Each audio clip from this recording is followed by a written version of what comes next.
Amis des analyses de schéma, bonjour et bienvenue dans ce 19e épisode. Alors épisode que j'aurais aussi pu caler dans la série Colis de fans, c'est l'inconvénient de ces séries, c'est que des fois il y a des choses qui vont un peu dedans. Alors il y a un étudiant qui s'appelle Enzo, qui me dit qu'en faisant des rangements dans son école ou je sais pas où, il a retrouvé un vieux kit et il me l'a envoyé. C'est un kit qui m'a rappelé des vieux souvenirs, je me suis dit que ça faisait éventuellement un bon sujet. Alors c'est quoi ? Eh ben, c'est quelque chose qui est un modulateur de lumière, qu'on appelait aussi jeu de lumière ou lumière psychédélique. Une émission lumineuse qui était surtout très en vogue dans les années 70-80, qui permet donc de faire varier de la luminosité des spots avec la musique. Alors c'est un montage que je connais bien parce que quand j'étais étudiant, j'en ai fabriqué plus de 100 que je vendais à mes copains pour justement faire ce qu'on appelait les booms à l'époque, où tout le monde voulait ça. Je faisais à la fois des jeux de lumière et je faisais aussi pour info des petites tables de mixage. Et ça, j'en ai fabriqué, je me rappelle dans ma cave, là, c'était quasiment du montage à la chaîne. C'est une partie de ce qui a financé mon premier PET Commodore quand j'étais étudiant et ainsi de suite. Alors, le modèle qu'il m'a envoyé, donc c'est un petit kit qui n'a pas réellement de marque. On voit ces modules 02, on peut voir sur les schémas une référence NSPK004A, mais il n'y a pas de marque, donc je ne sais pas trop d'où ça vient. Et on voit ici donc l'exemplaire monté. Alors on voit que ça a été monté, honnêtement, celui qui a fait ça, je ne veux pas critiquer, mais c'est un petit peu gorété quand même. J'ai vu mieux. Ce qu'on peut tout de suite voir, c'est qu'il n'y a absolument aucun transfo, aucun élément d'isolation, et donc il est complètement relié au secteur, donc déjà c'est quelque chose auquel il faut faire attention. Et justement, il doit être monté dans un boîtier complètement isolé, et ça fait même un petit peu peur, parce que même si normalement les capots des potentiomètres ici sont isolés, je veux dire, la tension d'isolation, elle est pas pour du 220, elle n'est pas forcément bien garantie. Donc voilà, c'était déjà un truc, je pense qu'au niveau de la sécurité, c'était un petit peu... Enfin voilà, fallait faire attention à ça. Mais c'est vrai qu'à cette époque-là, on était moins regardant que maintenant. Alors on voit ici les 3 triacs qui permettaient de commander les ampoules. Bon, voilà, un petit circuit vraiment en époxy quand même, en sérigraphie. Et avec, et donc là c'est assez complet. On voit le dessin du circuit imprimé, l'implantation des composants. Justement, ils expliquent, alors ça se trouve c'était sans doute livré avec un coffret justement isolé qui permettait de mettre ça correctement. Et là, on peut voir le schéma que je vous propose justement d'analyser en détail. Alors, voyons ça.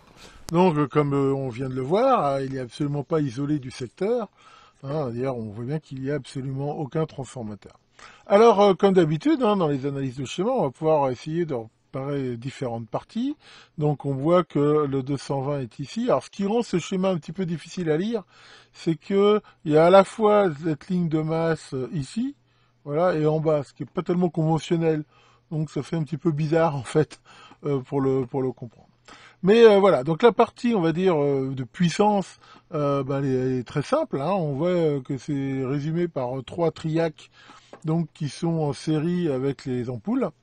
Triacs dont les gâchettes arrivent sur les curseurs de ces 3 potentiomètres. Ce qu'on trouve généralement dans tous ces jeux de lumière, en effet, c'est un signal BF, donc qui va servir à faire marcher plus ou moins les ampoules. Le signal BF, on verra tout à l'heure qu'il est disponible ici à la sortie de l'ampli.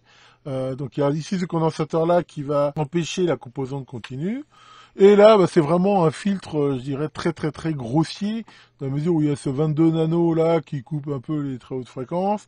Ici, un fil passe haut, mais vraiment rudimentaire, qui permet ici donc d'avoir un signal plutôt pour commander ce triac là sur les fréquences plutôt hautes. Et là, il n'y a même pas de filtrage, c'est juste des niveaux de déclenchement différents.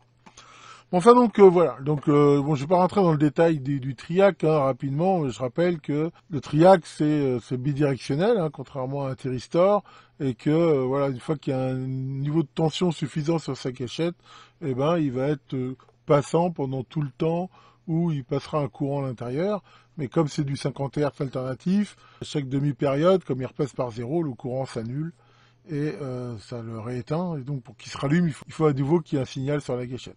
Donc voilà, ici on voit bien qu'on a un signal alternatif donc qui varie en fonction de la musique, et c'est ça qui va permettre, dosant plus ou moins, au rythme de ce signal, ça commande les ampoules. Alors ensuite, on a ici la partie amplificateur. Pour info, sur les modulateurs de lumière que je faisais dans le temps, il n'y avait pas du tout cet ampli, dans la mesure où là, généralement, il y avait un petit transformateur d'isolement qui permettait d'adapter l'impédance et d'isoler en se branchant sur une sortie haut-parleur de la chaîne IFI. Donc là, l'avantage, c'est qu'il n'y a pas de branchement à faire, à la limite, c'est plus sécure et que ça utilise le micro. Bien sûr, le signal du micro n'est pas suffisant pour commander les triacs, ce qui explique ici cet amplificateur. Alors déjà, cet amplificateur, il a besoin d'une alimentation. Cette alimentation-là est très très sommaire et à mon avis même un peu spéciale. Enfin bon, ça doit marcher, mais enfin on va dire que c'est pas top. Alors comment elle est faite? On voit ici qu'il y a deux résistances de puissance en série avec une diode qui vient à cet endroit-là et un condensateur de filtrage. Donc ça fait un redressement mono-alternance et la tension ici, vu que c'est en série avec des résistances, dépend de la consommation de l'ampli. Donc, comme on va le voir, il est polarisé pour avoir une consommation relativement constante, ce qui fait que voilà, ça fixe à peu près la tension. Mais c'est pas terrible comme design. Normalement, une diode Zener ou un régulateur ou quelque chose aurait été mieux. Là, en même temps, si jamais il y a un transistor ici qui pète et que ça change la consommation, il y a des grandes chances que la tension monte d'un coup et que ça fasse tout exploser. Voilà, c'est un design un petit peu space. Bon, maintenant, ici, on voit qu'il y a un fusible. Enfin bon, le fusible, il est aussi, en fonction des ampoules, il n'est pas propre à l'alimentation. Donc, c'est quand même, on va dire, un truc relativement light. Mais enfin, voilà. Donc ça, c'est la partie alimentation. Et ici, grâce à ce filtrage, on a ici une tension continue qui est pas vraiment facile à évaluer ici, mais enfin voilà, c'est un 47 micro 63 volts, on va dire que là il doit y avoir une tension aux alentours de 20 et quelques volts, ce qui me paraîtrait, je veux dire, assez normal. Pour comprendre le fonctionnement de cet ampli, comme je vous l'ai souvent dit, une des idées, déjà, c'est de regarder comment il se comporte en courant continu. Donc en courant continu, on considère que les condensateurs, c'est comme s'ils n'étaient pas là. Et qu'est-ce qu'on peut voir ici? On peut voir que l'alimentation arrive ici, elle se sépare en deux parties. Une partie via cette résistance de 12K qui arrive là et donne aussi une tension ici sur le collecteur du transistor. Et en même temps, alimente la base du BC237. Et là, on peut voir quelque chose qui est par contre une sorte de régulation, dans la mesure où on voit ici que sur l'émetteur, ça revient alimenter le courant de base. Alors ça permet d'avoir une polarisation qui est assez stable. Pourquoi? Parce que on imagine bien que si à un moment donné, le courant augmente dans ce transistor-là, donc entre le collecteur et l'émetteur, à cause de cette résistance-là, ça va augmenter la tension ici. Et si ça augmente la tension ici, ça va faire passer plus de courant dans la base de celui-là. Donc, plus de courant ici, ce qui va, on le voit, fait baisser le courant de polarisation de ce transistor-là.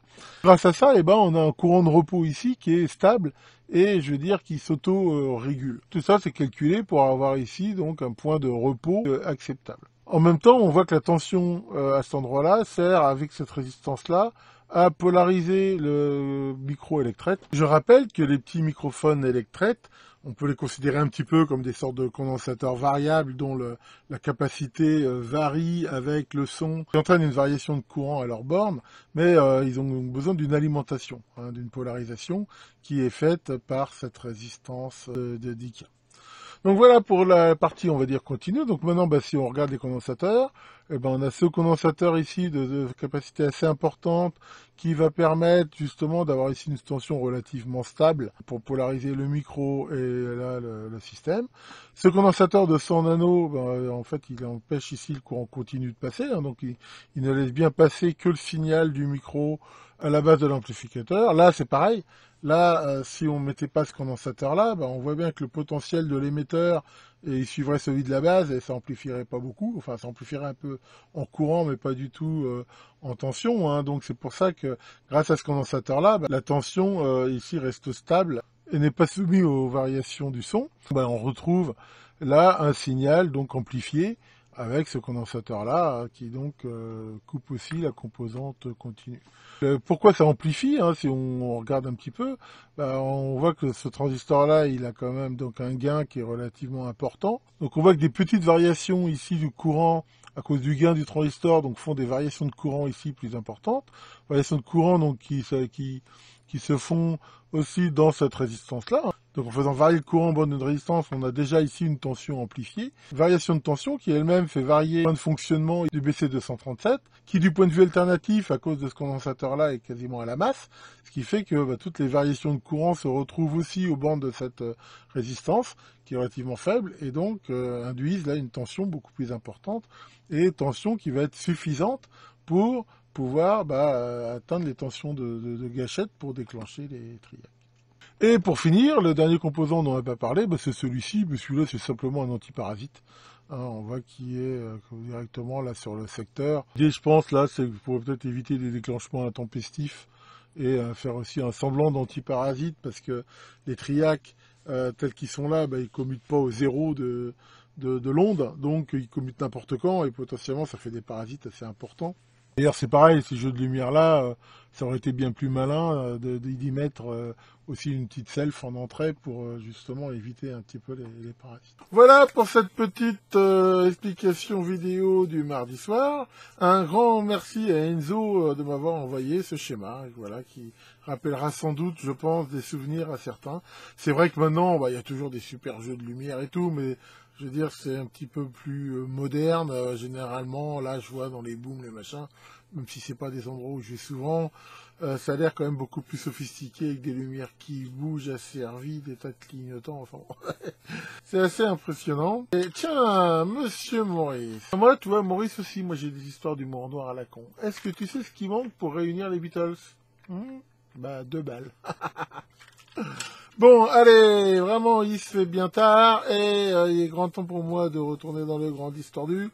Je vous souhaite à tous une excellente soirée, et que le grand psychédélique vous fasse bien guincher, et à très bientôt pour de nouvelles vidéos.